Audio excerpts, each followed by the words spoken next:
Bienvenidos a Economía en Breve, donde comentamos lo más relevante de la marcha de la economía. Esta semana se publicaron los resultados de la encuesta de expectativas que realiza el Banco de México entre los analistas del sector privado, que pueden ver en este cuadro resumen. Como se esperaba, hubo un nuevo deterioro en los pronósticos de crecimiento del PIB, bajando a 0.50% para este año y a 1.39% para el 2020, lo que repercute en una menor creación esperada de empleos, como pueden verlo aquí. La buena noticia es que las perspectivas de inflación general se redujeron de forma no tan modesta, luego de la sorpresa que nos dio la inflación en la primera quincena de agosto.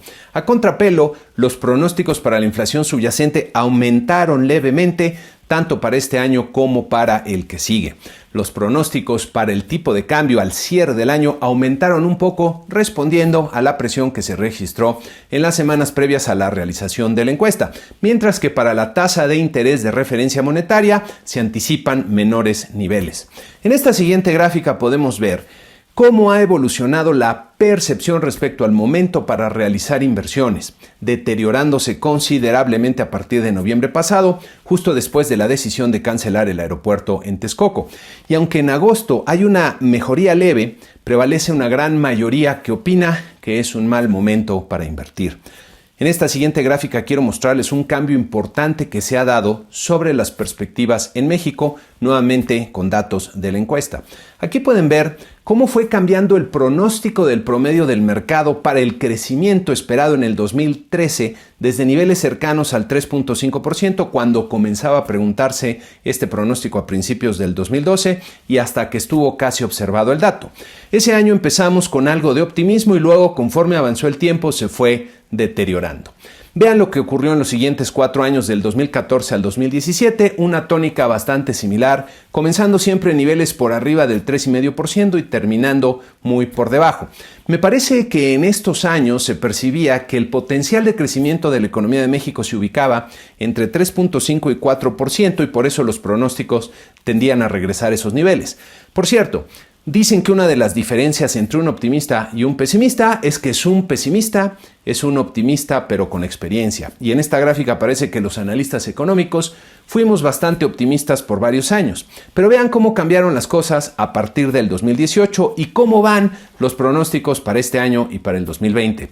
Para 2018 parece que estuvimos en promedio bastante cerca de la realidad, aunque empezamos mucho menos optimistas que en años anteriores. Pero para el 2019... a pesar de haber comenzado más abajo, nuevamente parece que estábamos demasiado optimistas y la realidad será mucho más pobre. Para el 2020, el pronóstico comienza a bajar con rapidez y francamente el panorama no luce muy alentador, que digamos. Esta siguiente gráfica nos da un mensaje desafortunado que habría que reflexionar.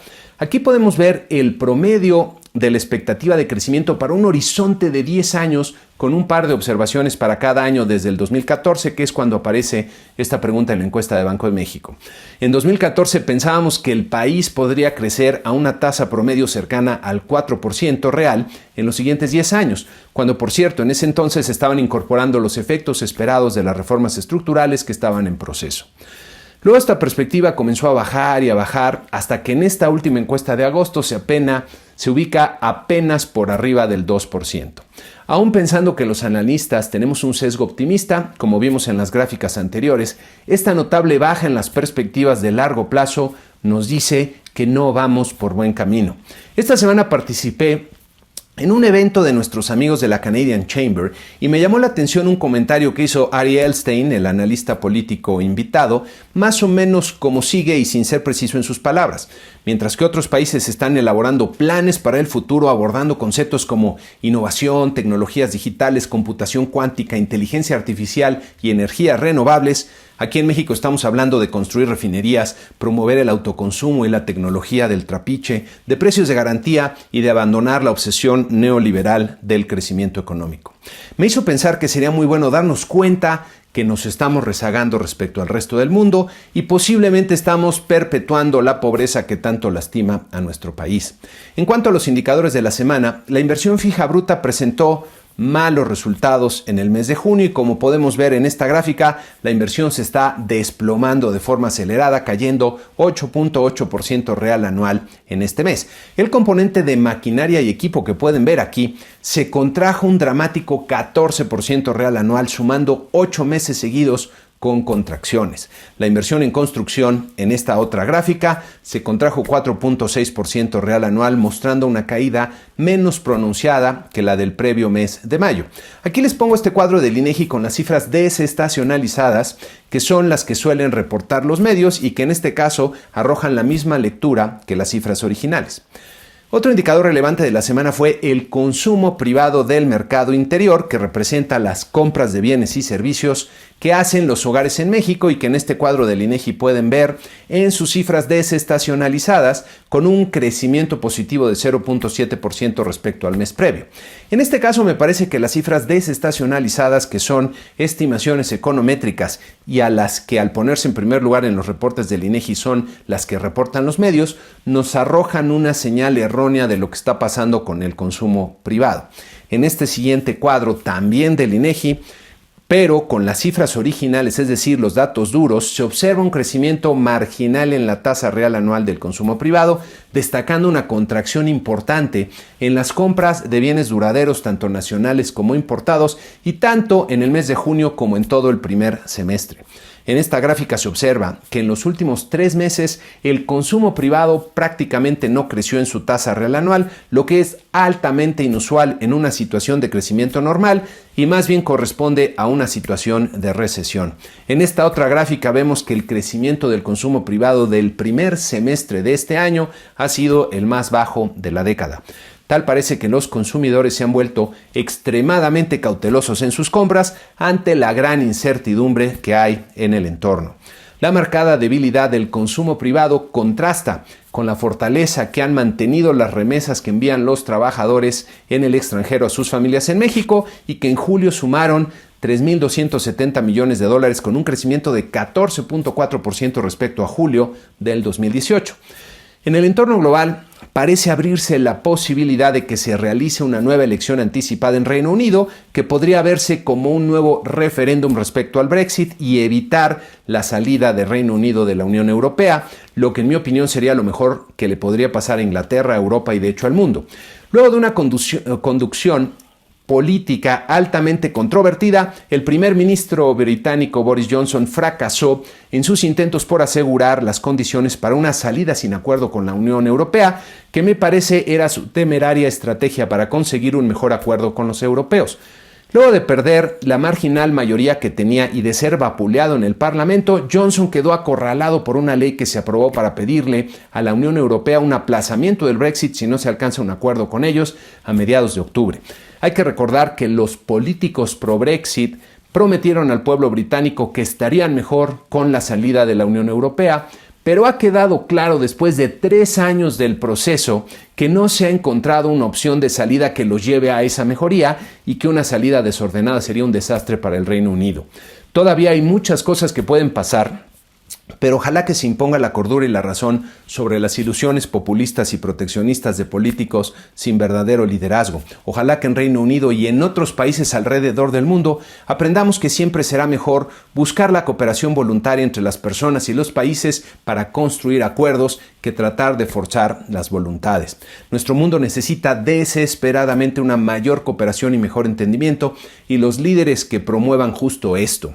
Y así, también como ciudadanos mejor informados que aprendan a distinguir y desechar las promesas que son irreales y solo conducen a problemas más desafortunados. En Estados Unidos, el índice ISM del sector manufacturero quedó en agosto por debajo de los 50 puntos, que es el umbral que separa la expansión de la recesión por primera vez desde el 2016, continuando una pronunciada tendencia de baja, como podemos ver en las barritas de la gráfica. El ISM de servicios, en contraste, repuntó de forma significativa, pero todavía queda dentro de una tendencia descendente, como vemos en la línea azul. El reporte de empleo del mes de agosto presentó una creación de 130,000 nóminas no agrícolas, que resultó menor a las que esperaba el promedio del mercado de 163,000, 10,000, aunque sigue siendo un ritmo bastante sólido. La tasa de desocupación que vemos en esta gráfica en la línea azul se mantuvo sin cambio en 3.7%, nivel que sigue siendo de los más bajos de la historia. Y las remuneraciones medias por hora crecieron 0.4% en el mes de agosto, por arriba del 0.3% que esperaba el promedio del mercado, alcanzando una tasa anual de 3.2% que, como pueden ver en esta gráfica, sigue siendo un nivel relativamente elevado respecto a los años anteriores.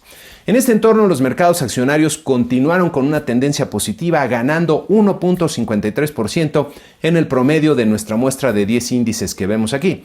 Nuestro mercado accionario en México tuvo una ganancia más bien marginal de 0.2% respecto a la semana precedente, que fue realmente extraordinaria. El peso mexicano recuperó terreno frente al dólar durante la semana, como pueden ver en nuestra gráfica, apreciándose 2.49% para terminar la semana en 19.55 pesos por dólar, luego de mantenerse algunos días por arriba de los 20 pesos por dólar. Por último, al grabar este programa estamos todavía a la espera de que se publique el llamado paquete económico para el 2020 por parte de la Secretaría de Hacienda, que estará integrado por los documentos que darán forma a la política fiscal y que son los criterios generales de política económica, la iniciativa de ley de ingresos y la propuesta de presupuesto de egresos de la Federación. Especial atención se pondrá a las metas fiscales, a la consistencia del escenario y a las medidas que proponga Hacienda para incrementar la recaudación fiscal. Cabe notar que en un escenario de debilidad en la actividad económica, la recaudación de impuestos se ve afectada y podría comprometer la disciplina fiscal y la calificación de la deuda soberana. También en la semana que inicia tendremos en México las cifras de inflación e industria automotriz del mes de agosto, así como la producción industrial del mes de julio, a la cual pondremos también especial atención. En Estados Unidos destacan la inflación al consumidor y las ventas minoristas de agosto, y en Europa la decisión del Banco Central Europeo y desde luego lo que ocurra en torno al Brexit. Y con esto concluimos este programa número 140 de Economía en Breve, con la invitación usual que se suscriban al canal para que tengan un mensajito cuando aparecen estos comentarios, normalmente los domingos en la noche. Si este comentario les gustó, les pareció útil, a darle like y a compartirlo entre aquellos a los cuales también les puede ser de utilidad. Muchas gracias y muy buena semana.